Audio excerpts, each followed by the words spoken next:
أعوذ بالله السميع العليم من الشيطان اللعين الرجيم بسم الله الرحمن الرحيم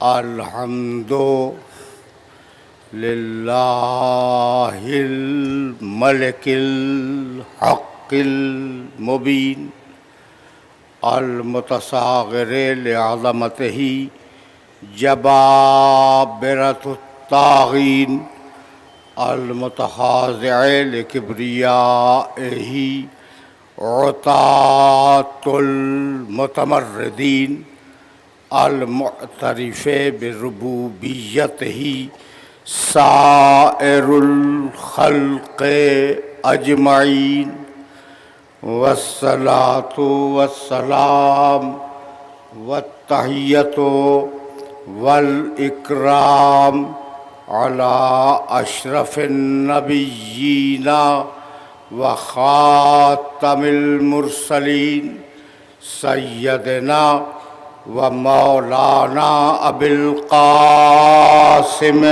محمد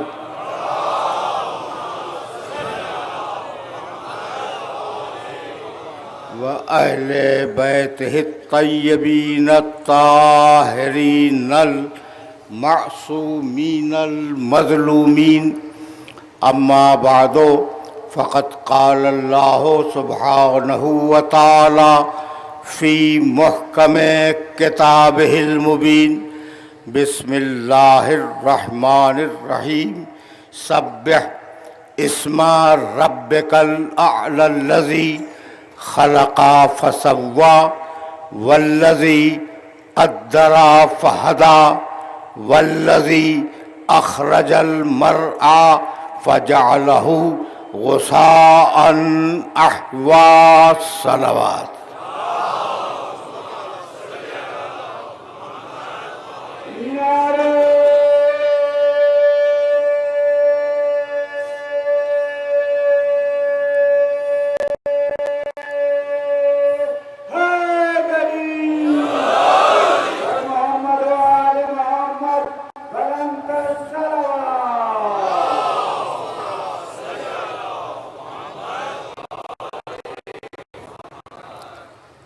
عزیزان محترم،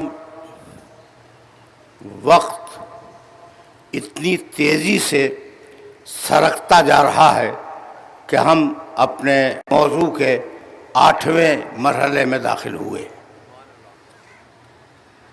ظاہر ہے کہ میں اس 8ویں مرحلے میں کچھ نہ کچھ تو عرض کروں گا اور ان آیات کا ترجمہ بھی کروں گا، لیکن ایک عجیب بات یہ ہے کہ متواتر جس دن سے یہ مجلسیں شروع ہوئی ہیں اس دن سے ملک کے اور شہر کے ارباب حل و عقد مسلسل تشریف لا رہے ہیں، اور یہ ایک بڑی خوشایند بات ہے۔ اس سے پہلے بھی آتے رہے، کل بھی لوگ آئے، پرسوں بھی آئے، آج بھی تشریف فرما ہیں، اور یہ سب وہ لوگ ہیں جو گتھیاں سلجھانے کے ماہر ہیں، بہت سے ان میں الجھا بھی دیتے ہیں، ٹھیک ہے نا۔ ایک گتھیاں سلجھانے، ارباب حل و عقد جانتے ہیں ان کو کہتے ہیں جو گتھی اگر پیچیدہ ہو جائے تو اسے کھول دیں، ٹھیک، تو یہ کہلاتے ہیں ارباب حل و عقد۔ ان ارباب حل و عقد تک ایک پیغام دینا چاہ رہا ہوں آج جو کل نہ دے سکا، ٹھیک ہے نا۔ بھائی دیکھو، ہم نہیں ناپتے فرقوں کی بنیاد پر کسی انسان کو، ہم نے کبھی کسی انسان کو فرقوں کی بنیاد پر تولا نہیں، ناپا نہیں، انسان ہے، میرے نبی کا ماننے والا ہے، میرے نبی کا چاہنے والا ہے، تو ہم نے یہ نہیں دیکھا کہ یہ حنبلی ہے، یہ مالکی ہے، یہ حنفی ہے، یہ شافعی ہے، یہ جعفری ہے، یہ زیدی ہے، ہم نے فرقے نہیں دیکھے، ہم صرف ایک چیز دیکھتے ہیں کہ کون حسین کا دوست ہے، کون حسین کا دشمن ہے۔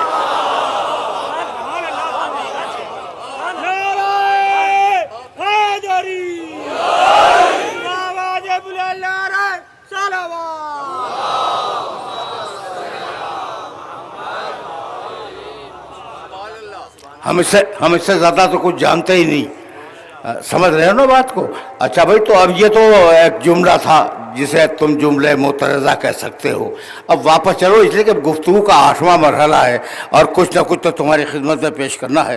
بھائی بات یہ ہے کہ میں مسلسل سورہ اعلیٰ کی ابتدائی 5 آیتوں کی تلاوت کر رہا ہوں. بسم اللہ الرحمن الرحیم. سبح اسم ربک الاعلیٰ، اپنے رب اعلیٰ کے نام کی تسبیح کرو. یہ رب تمہارا اعلیٰ ہے. الذی خلق، یہ خالق ہے. فسوا، یہ تمہیں بہترین بنانے والا ہے. والذی قدر، اس نے تمہاری تقدیر معین کی ہے. ہدا، اور ہدایت بھی اسی نے کی ہے. بت پرستوں کے معاشرے میں جب اسلام آیا ہے، 365 خداؤں کے دور میں اسلام آیا ہے، تو بت پرستوں کے معاشرے میں اندیکھے اور انجانے خدا کو پہچانوانا آسان نہیں تھا. بہت توجہ رکھنا. دیکھو، وہ ان کے جو بت تھے نا، وہ دیکھے جا رہے تھے، نظر آ رہے تھے. ان کی ایک شکل و صورت تھی، اور محمد رسول اللہ جس خدا کو لے کے آئے اس خدا کا کچھ پتہ ہی نہیں کہ کیسا ہے نا. تو اندیکھے معاشرے میں، بھائی بہت توجہ رہے، اندیکھے معاشرے میں جس میں یہ خدا دیکھا نہیں گیا، اندیکھے خدا کو پہچانوانا آسان نہیں تھا. اس لیے قرآن نے ایک اصول تجویز کیا، اور وہ اصول یہ کہ بھائی ذات تو پہچانی نہیں جا سکتی، صفتوں سے پہچانو. ذات تو خدا کی پہچانی نہیں جائے گی، اور نہ پہچانی جا سکتی ہے، تو صفتوں سے پہچانتے رہو. اور بار بار صفت خالقیت پہ زور دیا کہ تمہارا اللہ وہ ہے، یہ تمہارا خالق ہے. تمہارا رب وہ ہے، یہ تمہارا خالق ہے. یہ تمہیں بطن آدم سے لایا، یہ تمہیں ماؤں کے ارحام کے اندر لے کے آیا. یہ بار بار قرآن مجید نے ریپیٹ کیا ہے. ریپیٹ کا لفظ میں نے سمجھانے کے لیے کہا، ورنہ قرآن مجید میں کوئی جملہ ریپیٹ نہیں ہے، ہر جملہ معنی دیتا ہے. یہ جملہ میں نے سمجھانے کے لیے عرض کیا تھا. اچھا بھائی، تو اب کہنے لگا کہ عجیب مرحلہ فکر ہے. میں یہ آیات پڑھ چکا ہوں، صرف سرنامہ کلام کو مربوط کرنے کے لیے ان آیات کو آپ کی خدمت پیش کر رہا ہوں. ایک آیت میں ارشاد فرمایا، والتین، بسم اللہ الرحمن الرحیم، والتین والزیتون وطور سینین وہذا البلد الامین لقد خلقنا الانسان فی احسن تقویم. ہم نے انسان کو بہترین بنایا. دیکھو احسان رکھ رہا ہے کہ ہم نے بہترین بنایا. دوسرے سورہ میں ارشاد فرمایا، بسم اللہ الرحمن الرحیم، هل أتى على الإنسان حين من الدهر لم يكن شيئا مذكورا إنا خلقنا الإنسان من نطفة أمشاج نبتليه فجعلناه سميعا بصيرا إنا هديناه السبيل إما شاكرا وإما كفورا. انسان پہ دور گزرا کہ وہ قابل ذکر نہیں تھا، پھر ہم نے اس انسان کو خلق کیا، ملے ہوئے پانی سے خلق کیا. من نطفت امشاج، ہم نے اسے خلق کیا امتحان لینے کے لیے، اور ہم نے اسے قوت سماعت دے دی، ہم نے اسے قوت بصارت دے دی. دیکھتے جا رہے ہو کس طریقے سے وہ تمہارے سلسلے میں تمہاری تخلیق پہ بات کر رہا ہے. کہنے لگا، یخلقکم فی بطون امہاتکم خلقا من بعد خلق فی ظلمات ثلاث. کیا سمجھتے ہو تم اللہ کو؟ تمہاری ماں کے پیٹ میں 3 تاریکیوں کے پردے کے اندر تمہارا اللہ تمہیں خلق کرتا ہے. 3 تاریکیاں. یہ جب انسان بنتا ہے نا پیٹ میں، ماں کے پیٹ میں جب بنتا ہے، تو قرآن نے چیلنج کیا کہ 3 تاریکیاں. پہلی تاریکی وہ جھلی جو اس بچے کے اوپر ہے. دوسری تاریکی بتاؤ، ماں کا شکم جو اس کے اوپر ہے. تیسری تاریکی یہ کھال جو پیٹ کے اوپر ہے. تو تین تاریکیوں کے اندر ہم نے تمہیں خلق کیا. وَيُصَوِّرُكُمْ فِي الْأَرْحَامِ كَيْفَ يَشَاءُ. اور اس نے تمہاری تصویریں بنائی تمہاری ماؤں کے پیٹ میں. اللہ سمجھو, میرا اللہ اگر سمجھ میں آ گیا تو پھر دنیا کی ہر چیز سمجھ میں آ جائے گی. یصورکم فی الارحام کیف یشاء. وہ تمہاری تصویریں بناتا ہے, تصویریں بناتا ہے تمہاری ماؤں کے پیٹ میں. کیف یشاء, جیسا اس کا دل چاہے ویسی تصویر بنا دی. ٹھیک ہے نا. کہنے لگا سورہ حشر میں هو اللہ الخالق الباری المصور, ہم مصور ہیں. کتنا زور ہے تصویر پہ. تو صفتوں کے ذریعے وہ سمجھا رہا ہے کہ میں کون ہوں. قرآن کا کمال یہ بھی ہے کہ اتنی صفتیں دے دی کہ کوئی صفت خالی نہ رہ جائے پروردگار کی ایسی جو قرآن میں موجود نہ ہو. تو اب روک رہا ہوں اس موقع پر. هو الذی یصورکم فی الارحام کیف یشاء. اللہ تمہاری ماؤں کے پیٹ میں تمہاری تصویریں بناتا ہے. ابھی دیکھو بھائی, ایک آدمی ابھی بہت دور سے تصویر بنا رہا تھا کیمرے سے. ابھی کچھ اور بھی آئیں گے اور وہ میری مجلس کو ڈسٹرب کریں گے تصویر بنا کر. خدا کرے کہ نہ آئیں. ہوتا ہے جناب, یہ بھی ہوتا ہے. اچھا, تو اب اس لیے کہ سلسلے فکر اگر ٹوٹ جائے تو بات کرنے میں مزہ نہیں ہے. اچھا بھائی, تو تصویریں بنا رہا ہے. دیکھو چھوڑو ان مصوروں کو, آج کی فوٹوگرافی کی چھوڑو. وہ پرانے زمانے میں جب تصویر بناتے تھے تو مصور کو روشنی کی ضرورت ہوتی تھی. روشنی ہو جب تو تصویر بنائے. کینوس کی ضرورت ہوتی تھی. کینوس ہو جب تو پینٹ کرے. سمجھ رہے ہو؟ سبحان اللہ سبحان اللہ. تمہارا یہ تصویر بنانے والا ایسا ہے کہ روشنی میں تصویر نہیں بناتا, تاریکیوں کے تین پردوں کے اندر بناتا ہے. سبحان اللہ سبحان اللہ. اور محمد و آل محمد سلمان.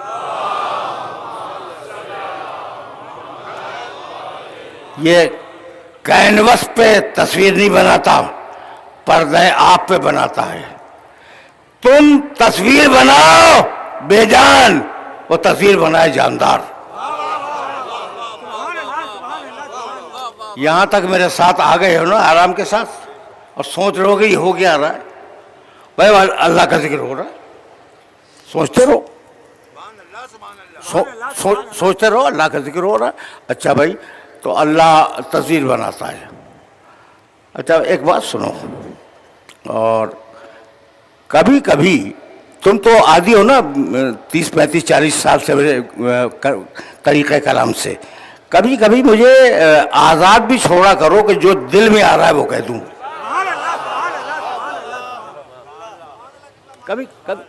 کبھی کبھی تو آزاد چھوڑ دیا کرو.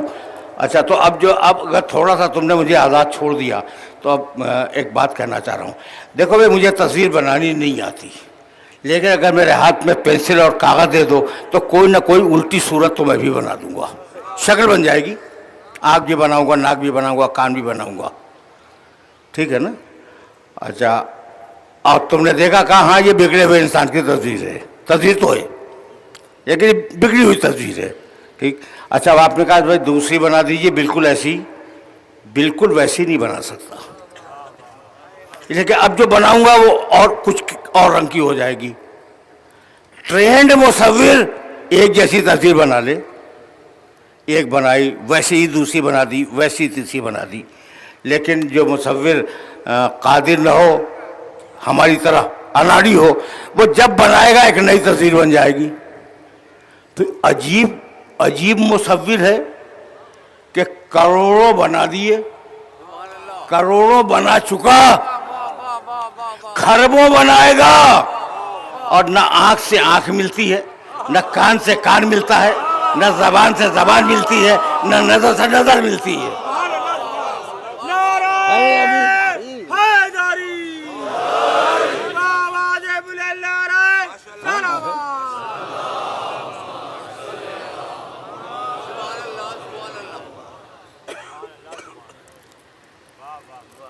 خربوں بنا دیے، نہ آنکھ سے آنکھ ملے، نہ انداز تبسم سے انداز تبسم ملے، نہ انداز گفتگو سے انداز گفتگو ملے، نہ لہجے سے لہجہ ملے، نہ نظروں سے نظریں ملیں، نہ کان سے کان ملے، نہ آنکھ سے آنکھ ملے۔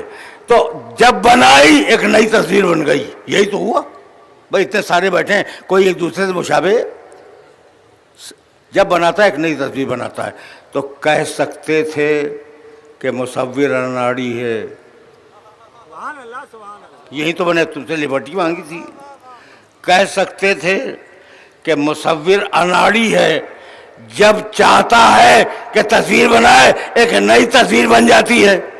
تو کہنے لگا کہ خربوں بناؤں گا، آنکھ سے آنکھ نہ ملے گی، کان سے کان نہ ملے گا، دماغ سے دماغ نہ ملے گا، ذہن سے ذہن نہ ملے گا، انداز تکلم سے انداز تکلم نہیں ملے گا۔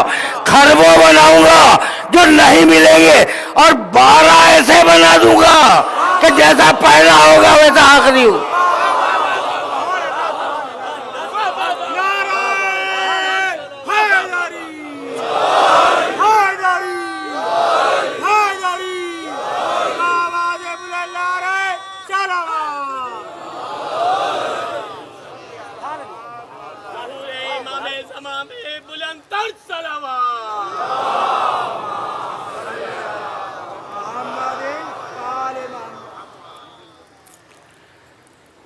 بات کو سمجھ میں آ گئی؟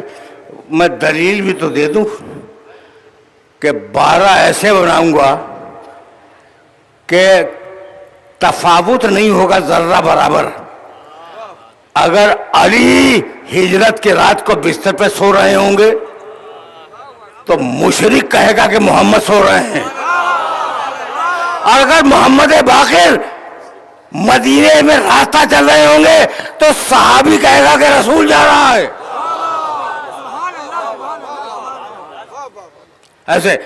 ایسے مراحل فکر ہیں۔ ایسا اللہ، ایسا خدا۔ توجہ رکھنا، اس خدا کے تعارف کے لیے پیغمبر اکرم نے ایک انداز منتخب کیا۔ توجہ رکھنا، اس لیے کہ بہت آرام سے بڑھ رہا ہوں، اور یہ جانتے ہوئے بڑھ رہا ہوں کہ اب سلسلہ گفتگو کل اختتام پذیر ہو جائے گا، یہ بھی جان رہا ہوں میں۔ تو اب جہاں تک تمہیں پہنچانا چاہ رہا ہوں، خدا کرے کہ میں وہاں تک پہنچا سکوں، ورنہ پھر دیکھا جائے گا آگے کیا ہوتا ہے۔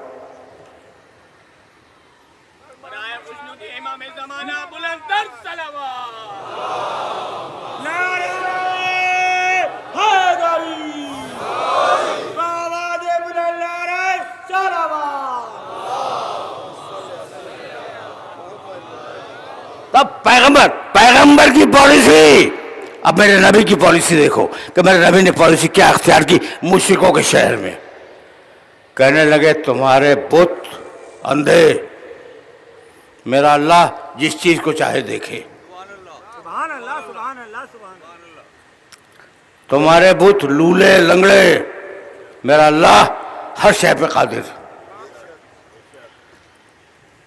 تمہارے بت اپاہج، یہاں پڑھے ہیں وہاں پڑھے ہیں، میرا اللہ ہر شے پہ قادر ہے۔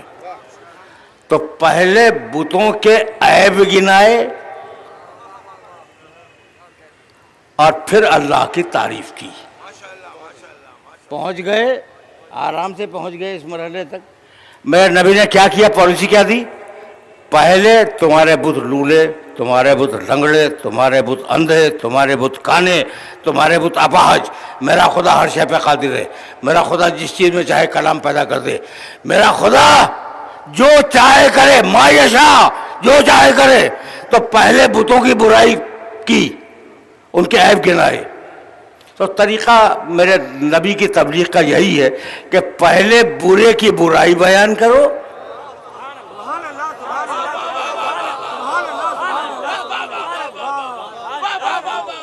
میرے نبی کی تبلیغ کا پہلا طریقہ یہ کہ پہلے برے کی برائی تو بتاؤ کہ اس میں ہے کیا، اور پھر جسے تم پیش کر رہے ہو اس کی اچھائی بیان کر دو. رکے رہنا، تمہارے بت اندھے، تمہارے بت لنگڑے، تمہارے بت لولے. عرب تو اپنی غیرت پہ جان دے دیا کرتا تھا. کوئی تو مڑ کے کہتا کہ محمد تم ہمارے خداؤں کو برا کہہ رہے ہو، لاؤ اپنے خدا کو. تو 100 عیب تم نے ہمارے خدا میں نکالے ہیں، 500 عیب ہم تمہارے خدا میں نکال دیں گے. دیکھو بہت تیزی کے ساتھ میں منتقل ہو رہا ہوں. عرب یعنی ایک اونٹنی غلطی سے اس کا تھن چھد گیا کسی کے تیر سے، 70 سال جنگ ہوتی رہی، غیرت کی جنگ، حرب بسوس کہلاتی ہے وہ. تو عرب غیرت پہ مر جاتا تھا، لاشیں اٹھ جاتی تھی گھروں میں غیرت کے اوپر. بھائی تم بڑے غیرت مند ہو، یہ بنی ہاشم کا نوجوان تمہارے خداؤں کو برا کہہ رہا ہے، تو تم اسے بھی تو چیلنج کرو، اسے بھی چیلنج کرو کہ لاؤ اپنے خدا کو. تو تم نے 100 عیب نکالے ہمارے خداؤں میں، ہم 500 عیب نکال دیں گے تمہارے خدا میں. ساری زبانیں گونگی ہو گئی. بھئی ایسا کیوں ہوا؟ اس لیے ہوا کہ اتنا بے عیب رسول بھیجا کہ پہلے عیب اس میں تلاش کرو، مجھ تک بعد میں آؤ گے.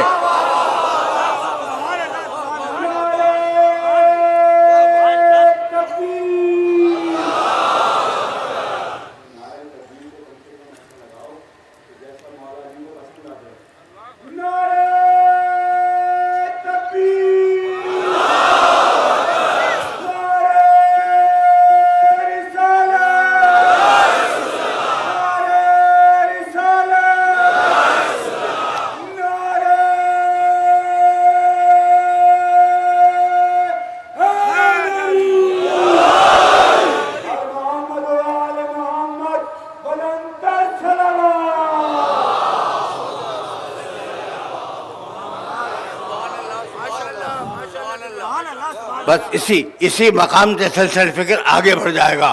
اور اب توحید پہ بہت زیادہ تمہیں روکوں گا نہیں. وہ خالق ہے، جیسا چاہے خلق کرے. یخلق ما یشاء، جیسا چاہے خلق کرے. وہ باری ہے، عدم سے وجود میں لانے والا ہے. وہ جسے جیسی شکل چاہے اسے عطا کر دے. وہ جسے جو رتبہ دے اسی کو حق ہے، کسی اور کو نہیں ہے. ابلیس سے جو غلطی ہوئی بنیادی وہ یہی کہ حق ہے مخلوقات کے درجوں کو معین کرنے کا فقط اللہ کو.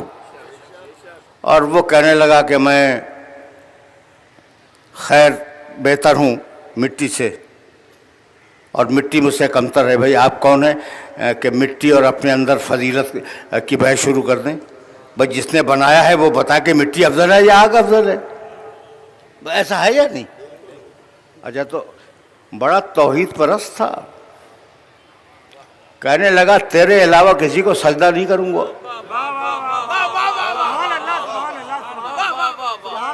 تیرے علاوہ کسی کو سجدہ نہیں کروں گا. اور اتفاق سے فرشتوں نے سجدہ کر لیا آدم کو. یہی تو ہوا، واقعہ تو یہی ہے کہ فرشتوں نے آدم علیہ السلام کو سجدہ کر لیا. جب سجدہ کر لیا تو اب وہ بدعتی ہوں یا ان کا عقیدہ اچھا نہ ہو، جہاں تھے وہیں رہے. اور وہ جو بڑی توحید کا علم بلند کر رہا تھا وہ ذلیل کر کے نکالا گیا یا نہیں؟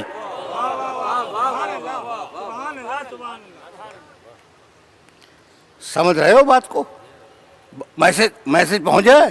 نعوذ باللہ یہ بدعتی سمجھانے کے لیے میں نے کہا ہے کہ فرشتے تو حکم الہی کی پابندی کر رہے تھے، لیکن اب اگر کوئی اور ہوتا نا، آج کا ملا جناب فاروق ستار صاحب، آج کا ملا اگر ہوتا کہہ دیتا بدعتی تھے.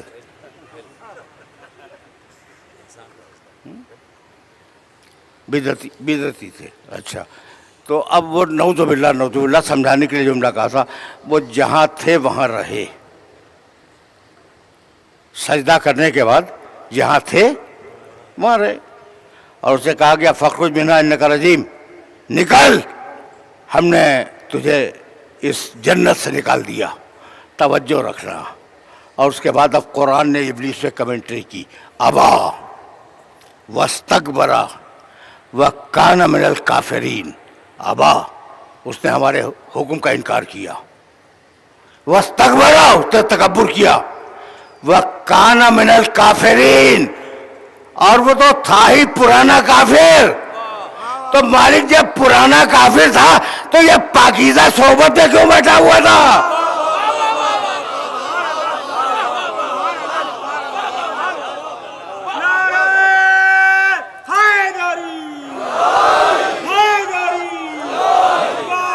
پرانا کافر تھا۔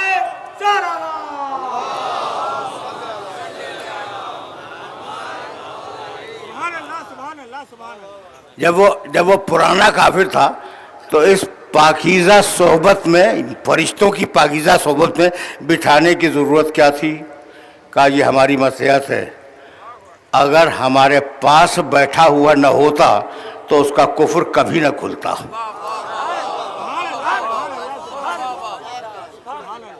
میرا میسج پہنچ رہا ہے؟ پوری طرح پہنچ رہا ہے؟ اچھا بھائی، اب یہ تو ہو گیا کہ پروردگار نے اسے بیٹھنے دیا تاکہ ایک دن وہ حکم کی سرتابی کرے اور اللہ اسے نکال دے۔ اللہ کا منصوبہ تو سمجھ میں آ گیا۔ وہ کیوں بیٹھا ہوا تھا؟ اس کی بھی تو کچھ سائیکولوجی ہوگی نا۔ ابلیس کیوں بیٹھا ہوا تھا؟ اب مجھے کیا معلوم کہ کیوں بیٹھا ہوا تھا، آج تک ملاقات کا شرف بھی حاصل نہیں ہوا کہ پوچھا جا سکے کہ جناب آپ کیوں تشریف فرما تھے۔ لیکن جو علماء نے لکھا ہے وہ تو میں بیان کر سکتا ہوں نا۔ کہنے لگے کہ وہ سن چکا تھا کہ اللہ خلیفہ بنانے والا ہے۔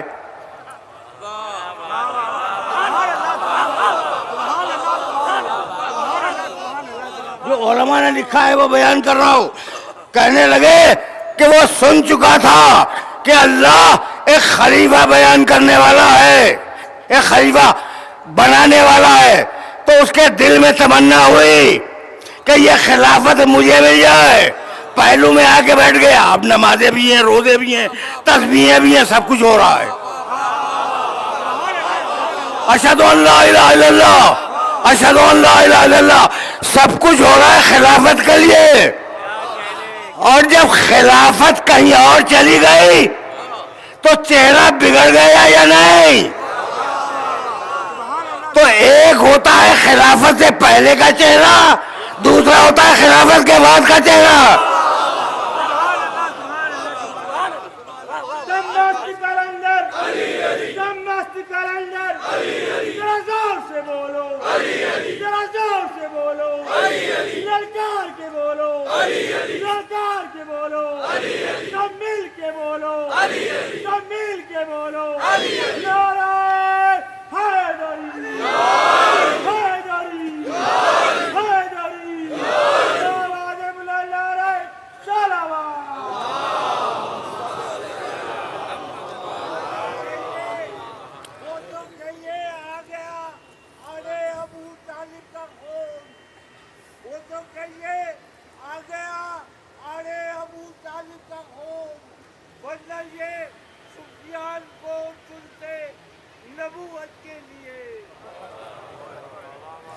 جناب نہیں چنتے، بالکل نہیں چنتے، عرب اتنے احمق نہیں تھے۔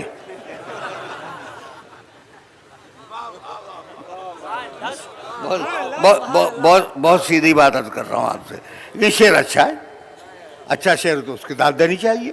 اچھا بھائی، اب رک جاؤ، خدا کی قسم، اب آیا ہوں میں مقام محمد عربی تک، اور اب اگر یہ مقام محمد عربی واضح ہو گیا تو میں سمجھوں گا میری آج کی محنت سہارت ہے۔ اب رک جاؤ، میرے نبی نے کہا کہ یہ جو آدم کو سجدہ کروایا جا رہا تھا نا، تو یہ سجدہ آدم کو نہیں تھا۔ میں ان روایات کو پڑھنے کا عادی ہوں جو کنٹروورشل نہ ہو، مختلف فرقوں نے لکھی ہوں۔ تو مختلف فرقوں نے یہ جملہ لکھا ہے میرے نبی کا کہ یہ جو آدم کو سجدہ کروایا، یہ سجدہ در حقیقت آدم کو نہیں تھا۔ سنو بھائی، سنو، قبر رسول کی تعظیم کرنے کو بدعت سمجھنے والوں سنو۔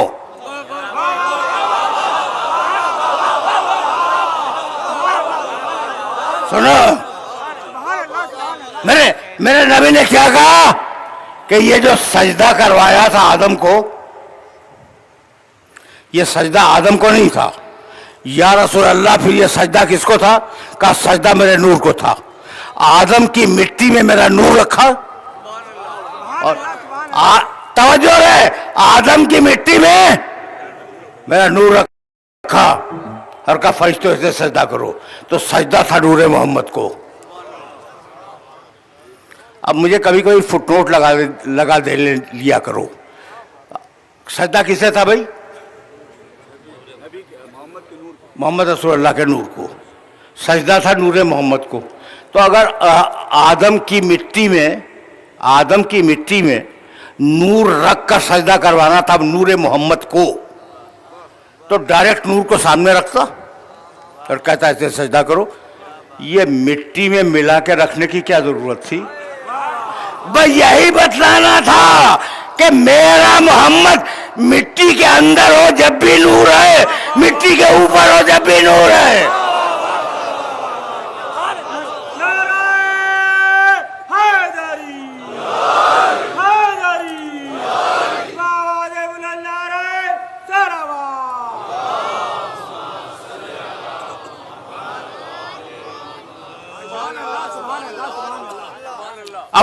اب میں مقام محمد عربی تک آیا، اور اب تمہیں اس مرحلے پر روک لوں گا. بھائی میں نے کبھی ایک جملہ کہا تھا، اور میرے اس جملے کو اپنے ذہن کے اندر محفوظ رکھ لینا، کہ ایک ہے اللہ کی کتاب، اس کا نام ہے قرآن. ایک ہے اللہ کا رسول، اس کا نام ہے محمد. دو چیزیں ہیں نا. ایک اللہ کی کتاب، اس کا نام ہے قرآن. ایک اللہ کا رسول، اس کا نام ہے محمد. دیکھنے میں یہ دو الگ الگ چیزیں ہیں. ہے ایک علم الہی، جب نور میں ڈھلا تو محمد کہلایا، جب لفظوں میں ڈھلا تو قرآن کہلایا. سمجھ رہے ہو بات کو؟ اب میں آیا ہوں مقام محمد عربی پر. ایک ہی سبجیکٹ کی 3 آیتیں ہیں، بلکہ 4، بلکہ زیادہ. اور ظاہر ہے کہ ساری آتی جا رہی دماغ میں بیان کرتا جا رہا ہوں، ساری کی ساری تو بیان نہیں کروں گا. فَكَيْفَ إِذَا جِئْنَا مِنْ كُلِّ أُمَّةٍ بِشَهِيدٍ وَجِئْنَا بِكَ عَلَىٰ هَٰؤُلَاءِ شَهِيدًا. حبیب، قیامت کا دن اتنا عجیب دن ہوگا کہ ہم ہر نبی کو اس کی قوم پر گواہ بنا کے لائیں گے، اور حبیب تجھے ان سارے انبیاء پہ گواہ بنائیں گے جنہیں کبھی رسول نے دیکھا ہی نہیں. یہ فٹ نوٹ میرا ہے. جنہیں کبھی رسول نے دیکھا ہی نہیں ان کا گواہ بنائیں گے. ایک آیت سورہ مزمل، انا ارسلنا الیکم رسولا شاہدا علیکم کما ارسلنا الی فرعون رسولا. ہم نے جیسا فرعون کے پاس رسول بھیجا تھا ویسا ہی رسول بھیجا ہے، یہ تمہارا گواہ ہے. 2 آیتیں توجہ رکھنا. وَيَوْمَ سورہ نحل 16واں سورہ قرآن کا. نَبَعْثُ فِي كُلِّ أُمَّةٍ شَهِيدًا عَلَيْهِمْ مِنْ أَنفُسِهِمْ وَجِئْنَا بِكَ شَهِيدًا عَلَىٰ هَٰؤُلَاءِ وَنَزَّلْنَا عَلَيْكَ الْكِتَابَ تِبْيَانًا لِكُلِّ شَيْءٍ وَهُدًى وَرَحْمَةً وَبُشْرَىٰ لِلْمُسْلِمِينَ. حبیب، قیامت کے دن ہر نبی کو اس کی امت پر گواہ بنائیں گے، اور حبیب تجھے ان نبیوں پہ گواہ بنائیں گے. عادل کے خلاف ہے اگر گواہی نہ دے، اور عادل کے خلاف ہے اگر دیکھ کے گواہی نہ دے. میں نے پوری گھنٹے بھر کی تقریر سے ایک جملے میں کہہ دی، اور اس سے زیادہ زحمت سماعت نہیں دوں گا. یوم نبعث فی کل امۃ شہیدا علیہم من انفسہم وجئنا بک شہیدا علی ہؤلاء. سب پہ تجھے گواہ بنائیں گے. قیامت کے دن سارے نبیوں پر تجھے گواہ بنائیں گے. اور اب سنو گے آگے کیا کہتا ہے، وَنَزَّلْنَا عَلَيْكَ الْكِتَابَ تِبْيَانًا لِكُلِّ شَيْءٍ. حبیب، یہ قرآن ہم نے تیرے اوپر نازل کیا. تِبْيَانًا لِكُلِّ شَيْءٍ، اس میں ہر شے کا کھلا ہوا بیان ہے. وَهُدًى، یہ کتاب ہدایت ہے. وَرَحْمَةً، یہ کتاب رحمت ہے. وہ بشرا، اور یہ کتاب بشارت ہے للمسلمین، مسلمانوں کے لیے۔ اچھا بھائی، اب تو ہم آخری مرحلے میں داخل ہو گئے نا۔ کل کی تقریر، اس کا پرسوں مصاحب، اور گفتگو تمام ہو گئی۔ کچھ اجازت دیتے ہو کہ بیان کروں؟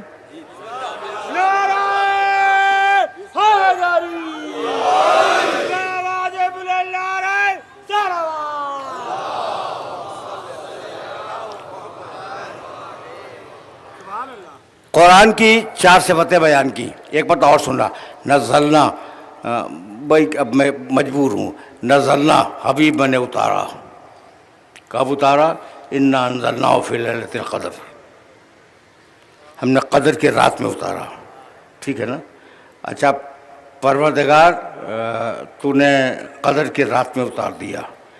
وہ رات کس مہینے میں؟ کا شہر رمضان الذی انزل فیہ القرآن، رمضان کے مہینے میں وہ رات ہے۔ اب 2 باتوں کا جواب ہو گیا۔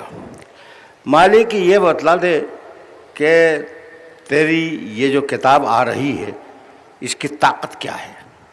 کہنے لگا قرآن میں دیکھو، لو انزلنا ھذا القرآن علی جبل لرأیتہ خاشعا متصدعا من خشیۃ اللہ۔ اس قرآن میں اتنی طاقت ہے کہ اگر یہ پہاڑ پہ آ جائے تو پہاڑ ٹکڑے ہو جائے۔ اگر یہ پہاڑ پہ آ جائے قرآن تو پہاڑ ٹکڑے ٹکڑے ہو کے بکھر جائے۔ اتنا طاقتور ہے قرآن کہ جسے بھائی توجہ رکھنا، اتنا طاقتور ہے قرآن کہ پہاڑ جیسی چیز قرآن کو اٹھا نہیں سکتی۔ سن لیا تم نے؟ پہاڑ اگر نہیں دیکھے تو منگو پیر میں جا کے دیکھ لینا، پہاڑیاں، چھوٹی چھوٹی پہاڑیاں۔ دیکھو بھائی یہ جو پہاڑ ہیں وہ تو بہت بڑے ہوتے ہیں، یہ پہاڑیاں چھوٹی آندھیوں کا نوٹس نہیں لیتی، زلزلوں کا نوٹس نہیں لیتی، ان پہ کوئی آتا جاتا رہے انہیں فکر بھی نہیں ہوتی۔ لوگ کہتے ہیں کہ فلاں شخص اپنی رائے میں پہاڑ ہے، اپنی بات میں پہاڑ ہے، یعنی استقلال قدم کی علامت ہے۔ پہاڑ ثبات قدم کی علامت ہے۔ جب پہاڑ ثبات قدم کی علامت ہے تو پروردگار کہتا ہے کہ اگر یہ قرآن پہاڑ پہ آ جائے تو پہاڑ ہٹ جائے اپنی جگہ چھوڑ کے۔ یہی تو کہا، یہی کہا۔ اب مجھے معاف کر دینا، یہ آیا کہاں؟ پھر آیا سنو، نزل بہ الروح الامین علی قلبک۔ حبیب اس قرآن کو میں نے تیرے دل پہ اتارا، جسے پہاڑ نہ اٹھا سکیں اسے میرے نبی کے دل نے اٹھا لیا۔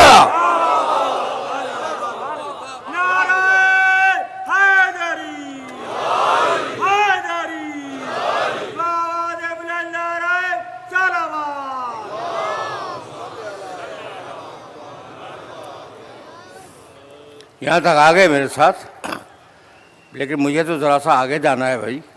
جسے پہاڑ نہ اٹھا سکیں اسے میرے نبی کے دل نے اٹھا لیا، دل نے اٹھا لیا۔ جس کا دل اتنا مضبوط ہو اس کا دماغ اتنا کمزور نہیں ہو سکتا۔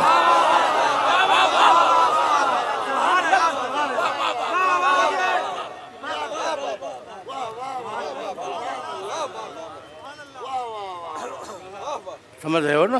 اچھا تو اب ذرا سا اور آگے بڑھ جائیں اور یہ آئے مبارکہ مکمل ہو جائے، اس لیے کہ ابھی تو میں مقام محمد عربی تک آیا ہی نہیں، خدا کی قسم ابھی نہیں پہنچا ہوں، اور پہنچنے والا ہوں، ان قریب پہنچنے والا ہوں۔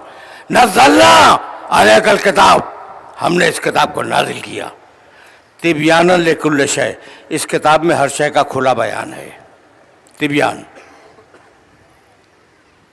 ہدن، یہ کتاب ہدایت ہے، دوسری صفت۔ رحمتاً للمسلمین، یہ کتاب مسلمانوں کے لیے رحمت ہے، تیسری صفت۔ بشرا، یہ کتاب مسلمانوں کے لیے بشارت ہے۔ 4 صفتیں ہو گئیں قرآن کی۔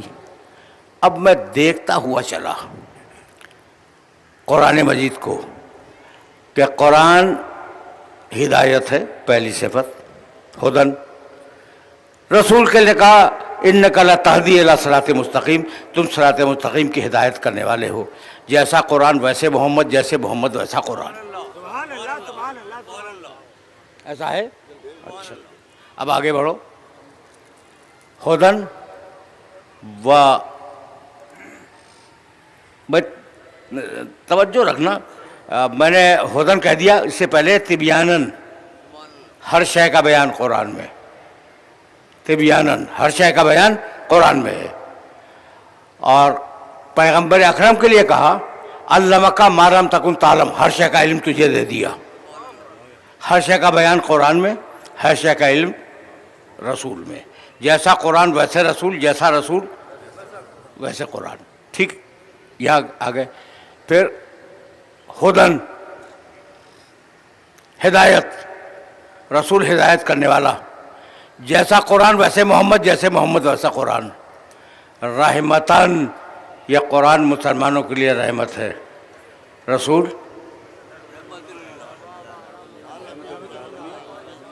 اس پہ دو رائے تو ہے ہی نہیں. وما ارسلناک الا رحمتاً للعالمین. اب ایک بچی بشرا، یہ قرآن خوشخبری ہے. یا ایھا النبی انا ارسلناک شاہدا و مبشرا.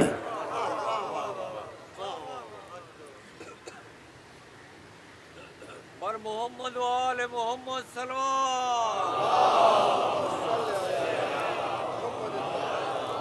برائے خشنود یہ امام زمانہ بلندتر صلوات.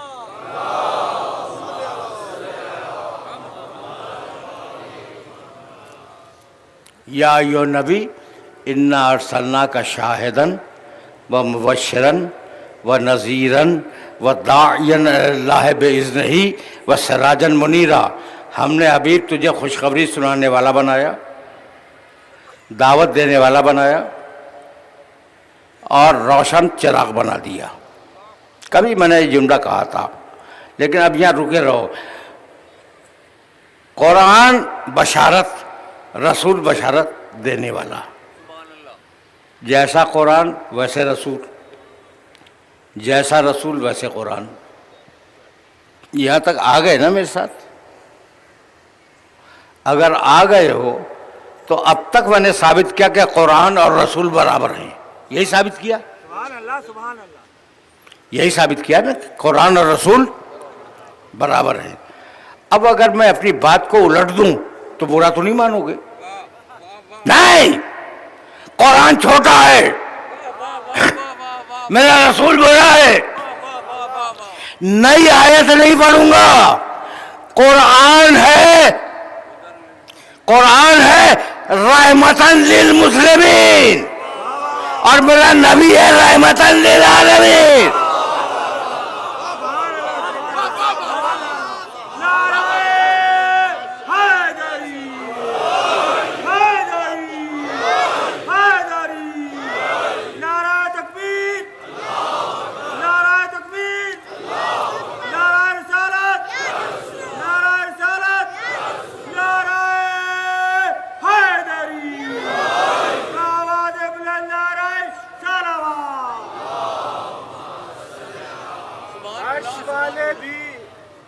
اسے عقدہ کشا کہتے ہیں.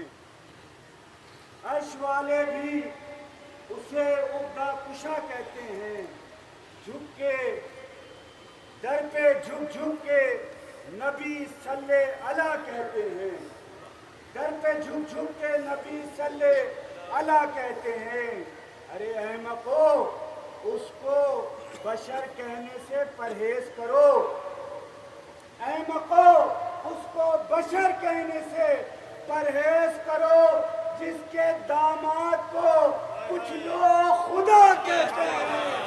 نعرہ تکبیر، نعرہ تکبیر، نعرہ رسالت، نعرہ رسالت، نعرہ حیدری.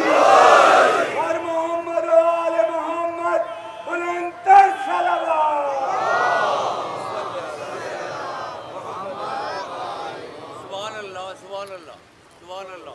اچھا بھائی اب دیکھو نا، اب میں تو رسالت پہ بات کر رہا تھا، بیچ میں داماد رسول آ گئے.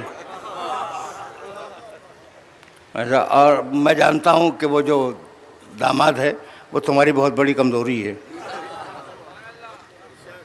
شرف ہونا ہے، داماد کا شرف ہونا کوئی شک نہیں ہے، داماد رسول، لیکن اس سے بڑا شرف ہے نفس رسول.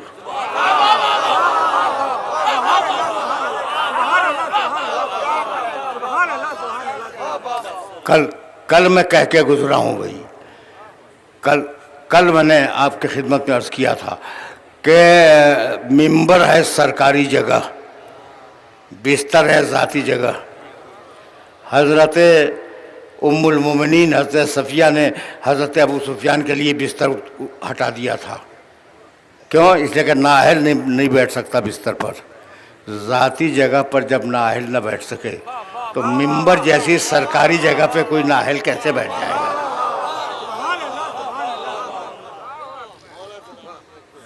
تو اب تو تم خود گھسیٹ کے لائے ہو مجھے اس مرحلہ فکر تک.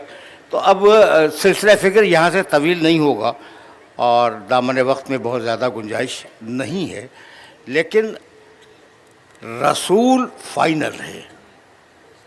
رسول اگر یہ کہہ دے کہ حق ہے تو حق ہے، رسول اگر یہ کہہ دے کہ باطل ہے تو باطل ہے. ٹھیک ہے نا؟ تو اب ایک روایت سنتے جاؤ. حضرت پیغمبر اکرم صلی اللہ علیہ وآلہ وسلم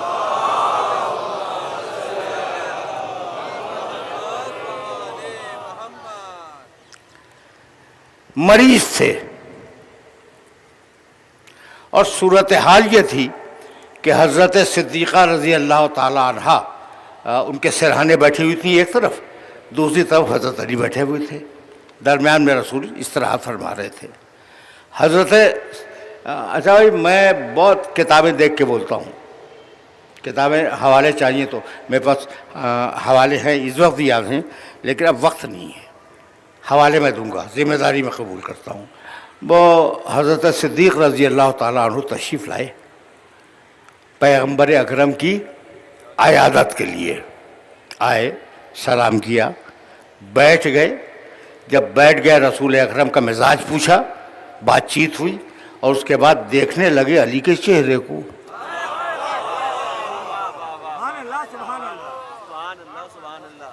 اب میرا تو جی یہ چاہتا کہ میں کہوں ہاتھ جوڑ کے کہ رسول کے چہرے کو دیکھیے. مسلسل یعنی اتنی مرتبہ دیکھا ہے علی کا چہرہ کہ بیٹی جو صدیقہ ہے، وہ خود صدیق ہے، بیٹی صدیقہ ہے، سچی خاتون، وہ گھبرا کے کہنے لگی کہ بابا آپ تو آئے تھے رسول اکرم کی عیادت کے لیے، یہ آپ علی کے چہرے کو مسلسل دیکھے جا رہے ہیں؟ تو کہنے لگے، ارشاد فرمایا کہ بیٹی کیا تو نے نہیں سنا، النظر الی وجہ علی عبادہ، علی کے چہرے پہ نظر کرنا عبادت ہے. بھائی توجہ رکھنا. ایک روایت ملی صدیق سے، حضرت صدیقہ رضی اللہ تعالیٰ عنہ نے ارشاد فرمایا کہ بابا پھر علی کے بارے میں، علی وہیں بیٹھے ہوئے ہیں، علی کے بارے میں ایک روایت میں بھی سناؤں؟ کہا سناؤ. کہا میرے نبی نے کہا ذکر علی عبادہ، علی کا ذکر بھی عبادت ہے.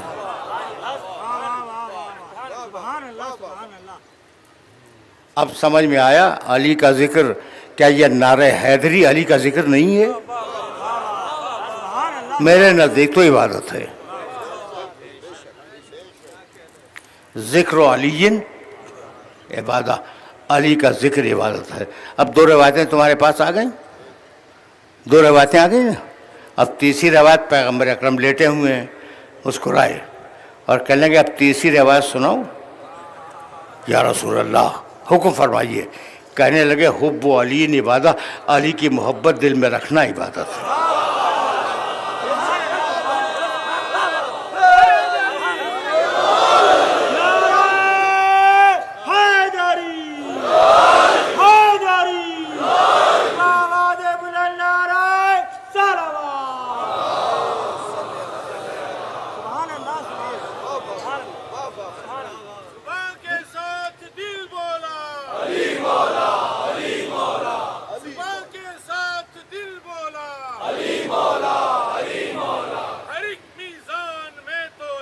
ظہور امام زمانہ بلند ترین صلوات.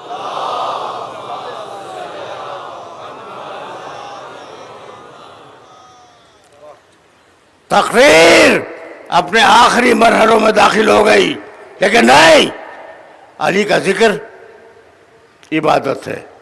اب اتنی سچی زبانوں سے روایت آئی ہے کہ ملا روایت کا انکار نہیں کر سکتا تھا، دین خطرے میں آ جاتا. اگر روایت کا ملا انکار کر دے تو دین خطرے میں آ جائے. کہنے لگا کہ ہاں فرمایا تو تھا کہ علی کا ذکر عبادت ہے، فرمایا تھا، رسول اللہ نے فرمایا تھا. کتاب میں دیکھ کے حوالہ چاہیے، علامہ ابن اسیر جزری رحمۃ اللہ علیہ بہت بڑے عالم گزرے ہیں عالم اسلام کے، انہوں نے اپنی کتاب النہایہ میں یہ لکھا ہے، میں نے اپنی آنکھ سے دیکھا. کہنے لگے کہ ہاں یہ تو فرمایا تھا، بھئی یہ میرا آخری کلام ہے کہ علی کا ذکر عبادت ہے، لیکن حقیقت میں عبادت نہیں تھا. اچھا، رسول کہہ رہے ہیں عبادت ہے اور آپ حقیقت تک پہنچ گئے، جو کمالی ہو گیا نا، کمال ہو گیا نا. اس کے بعد انہوں نے دلیل لکھی کہ اصل میں رسول نے کیوں کہا کہ علی کا ذکر عبادت ہے. بس آخری جملہ ہے میرا، رسول نے اس کا سبب ہے جو رسول نے کہا کہ علی کا ذکر عبادت ہے. کانا اذا خرج من منزلہ، جب علی اپنے گھر سے نکلتے تھے اور مدینے کے لوگوں کی نگاہ پڑتی تھی ان کے چہرے پر، تو کوئی کہتا تھا لا الہ الا اللہ ما اعلم ھذا الفتح. لا الہ الا اللہ، کتنا بڑا عالم ہے یہ جوان. کوئی کہتا تھا لا الہ الا اللہ ما اسخا ھذا الفتح، لا الہ الا اللہ یہ جوان کتنا بڑا سخی ہے. کوئی کہتا تھا لا الہ الا اللہ ما اکرم ھذا الفتح، لا الہ الا اللہ یہ جوان کتنا بڑا کریم ہے. کوئی کہتا تھا لا الہ الا اللہ ما اشجع ھذا الفتح، لا الہ الا اللہ یہ کتنا بڑا بہادر ہے. تو چونکہ زبان سے نکلتا تھا علی کا چہرہ دیکھ کر لا الہ الا اللہ، زبان سے نکلتا، تو رسول نے کہہ دیا علی کے چہرے کو دیکھنا عبادت ہے. کام ختم ہو گیا نا،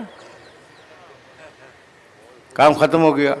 اب میں ان بزرگ کے لیے کیا عرض کروں، ان کا نام بھی لے چکا کہ وہ چاہتے تھے، کتنا بڑا کریم ہے، کتنا بڑا شجاع ہے، کتنا بڑا سخی ہے، کتنا بڑا بہادر ہے. ایک فضیلت کو چھپانا چاہا، 4 فضیلتیں خود لکھ گئے.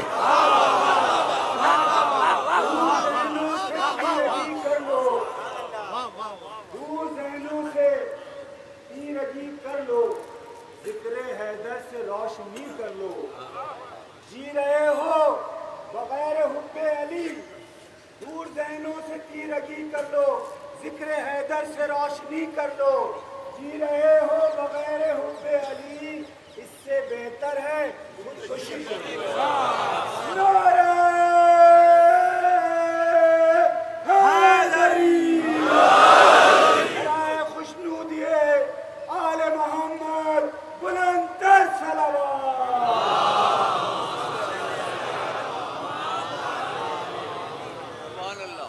میری تقریر تمام ہو گئی. کنکلوژن جو دے رہا ہوں مجھے معاف کر دینا کہ علی کے چہرے کو دیکھ کے زبان سے کیا نکلتا تھا؟ لا الہ الا اللہ. تمہیں تمہارے اللہ کی قسم، تمہیں تمہارے محمد رسول اللہ کی قسم، آدم سے لے کے رسول اللہ تک کس کام کے لیے آئے؟ لا الہ الا اللہ کہلوانے کے لیے. آدم آئے لا الہ الا اللہ کہو، نوح آئے لا الہ الا اللہ کہو، ابراہیم آئے لا الہ الا اللہ کہلوانے کے لیے سارے نبی آئے. تو اب مجھے جملہ کہنے کی اجازت دیتے ہو کہ جو کام نبوت اپنی زبان سے لیتی ہے وہی کام امامت اپنے چہرے سے لے لیا کرتی ہے.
بھائی چہرہ ہی تو فیصلہ کن ہے. آج بھی علی کا نام لے کے دیکھ لو کتنے چہرے بنتے ہیں کتنے چہرے بگڑتے ہیں.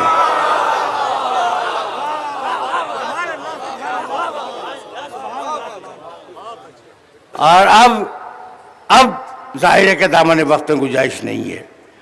8ویں محرم کا دن بھی گزر گیا اور حق تو یہ تھا کہ اس شہزادے کا بھی تفصیل تذکرہ ہونا چاہیے جس کا چہرہ چاند کی طرح تھا. لقب ہے نا قمر بنی ہاشم.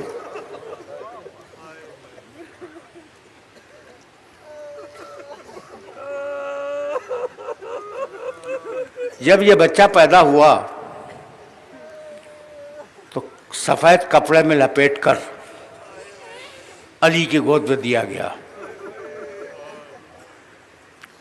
علی نے 2 کام کیے. نام رکھا عباس. نام کے بارے جانتے ہو؟ کڑے تیوروں والا. اور پھر ننھی ننھی آستینیں ہٹائیں اور دونوں شانوں پہ بوسہ دیا. یہاں سے عباس کی زندگی شروع ہوتی ہے. بڑے جلال والا ہے عباس. وقت نہیں ہے میرے پاس.